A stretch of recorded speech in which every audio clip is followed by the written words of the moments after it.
Hello there, Sev here from Three Counties Motorhomes. Welcome to this video guide on the Dometic 7360 series of fridge freezer. Now there may also be similar models to this. So if your controls look something like this, then this video will also apply to you, even if the model number is somewhat different. Now this is a three-way fridge freezer with fully manual operation, and this video guide we're going to go through how to use the fridge on the different power sources, and that will be essentially a nice quick start guide for you so that you can get to using the unit. Now for any deeper troubleshooting or anything like that, then please do refer to your instruction manuals. Anything like that is beyond the scope of this video, but hopefully you'll find this useful enough to be able to get you up and running using the fridge freezer in your leisure vehicle. So let's get to it. So what we have here is two dials, if you will. One here is for selecting the energy source you wish to run the fridge freezer on. This one here is for selecting the cooling temperature. So the further round clockwise you go, the colder the unit is going to get. It also serves though as a gas valve because this has manual gas ignition. So you push in to introduce gas. We have an igniter button here to push and ignite gas. And then we have a visual indicator of the gas ignition state just here. There is also the lock unit for the fridge door as well, which I'll talk about too, because this is an area that needs a bit of discussion, and you'll see why a little bit later on. So, being a three-way fridge freezer, we have three power sources. We have mains electric, we have 12 volts, and we have gas. Now, please don't be confused. The 12 volt symbol is a battery, but if this is wired in properly, then this shouldn't actually really be drawing from a battery. It typically takes the DC feed coming out of the vehicle's alternator, and so basically that's when the engine's running. This will receive power on the 12 volt setting. And the reason for that is for on-road use. This fridge really only gets cold when you use mains electric or gas. The 12 volt mode is really just for maintenance, just to keep things cool or staying cool whilst you're driving on the road. But it isn't really powerful enough to lower the temperature. But like I say, it's not going to use your leisure battery or vehicle battery. This will only work on the engine's 12 volt power feed, so the engine does need to be on. So to select mains electric, we turn from the 0 position to the plug, and now we'll be running on mains electric, providing of course we have a working main supply into the vehicle. The 12 volt mode is selected in very much the same way. We just turn the dial to that position, and when the engine's on, that will then kick into life and you're good to go.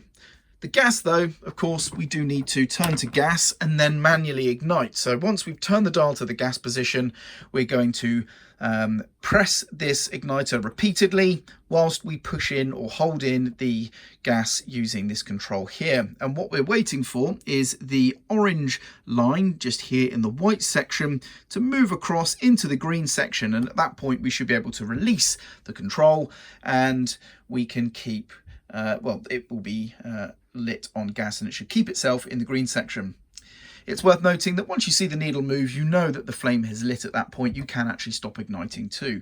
So let's do that now. So I'm going to press and hold here with one, I'm doing this one-handed, but press and hold with the gas, repeatedly ignite, and I can already see the needle moving gradually. So I've stopped igniting. I'm still holding this down though until I see it nicely into the green zone. And there it is, it's into the green zone now. So I let go. It's keeping itself in the green zone. Lovely stuff. The fridge is now lit on gas, and it's as easy as that to do. To turn it off of gas, what we need to do is move this dial to any other position than it's currently in, and that will turn it off of gas. This will plummet rather quickly to the left. However, that's just because the power has been killed. If we were to immediately turn back to the gas position, we would see this needle actually decaying back to the left, but the gas will have been shut off, and I'll show you that now. So any other position will turn it off. The needle's moved. Now if I turn this back to the gas position but without igniting, you can see it is actually decaying back to the left. Then that sort of helps confirm that the gas is indeed off. But all you need to do really is just turn this to any other position. And it's as easy as that. That is how you use this fridge freezer. Now we'll come on to the lock mechanism. This is a very common lock mechanism that is used by many models of fridge freezer by Dometic. And you can see how it works. We move the slider and it moves this metal grabber just here. Now, this grabs hold of a pin that you'll see stuck down just there to lock the door. So if I have that open, close the door, and we slide across, it's locked. Nice and easy. Now, some models or some units will have a slightly stiffer or slightly different positioned rubber seal here that may actually push against the door so that this lock is a little bit stiff to close. And if that's the case, which is very common, do not force the lock. Relieve the pressure on the lock by just pushing the door shut a tiny little bit, and that will make the lock very easy to move across. These can break very easily if you overly manhandle them, so do push against the door to close and open if you do have one that has a bit of pressure from the rubber seal. It's also worth noting that before you close the fridge freezer, please make sure that the area is clear. If you close the fridge door with this catch here and you close it with enough force, this can actually jam the metal part outside of its area of operation, and it requires this to be assembled in order to rectify that, which is a very easy job, but it does require that. So please make sure that it is open, there is nothing in the way whenever you close the fridge freezer. Now, just to show you how easy it is to remove this, all we're going to do is literally bend up on this and it comes apart. And you can see kind of how this works. This plastic plate can be removed by undoing the screw, which takes the whole thing apart. So if you do happen to break your catch, which can be very easy to do, these parts are easily purchasable and you can just replace them. But if you've jammed you can see the operating limits of this metal part here. It goes between there and hits some kind of plastic stop. But if you have closed the door on the shut metal bar and it has jammed itself under here, you can just loosen this screw, take the plate off, return everything back to the central position, put the screw back in, tighten it up, but not too tight, otherwise it does bind everything.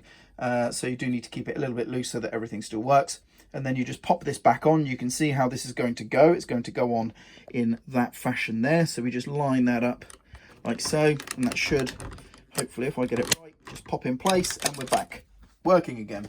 So that's it. So that's a very, very useful bit of information, hopefully, for you guys to keep this from breaking.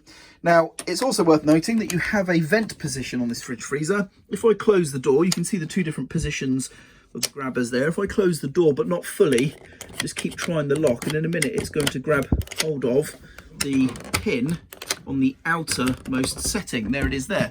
You can see that the door here is loose. I can get my hands in there. That is a ventilation position, and can be very useful when you're storing the vehicle to stop the fridge going smelly. But otherwise, it's open, fully shut the door and close, and you're good to go. And there we are. That's how to use this model of Dometic fridge freezer. And if you have any questions, then of course do consult your instruction manuals and so on. Otherwise, hopefully this video has been useful and informative for you. I'm Sev, and thank you very much for watching.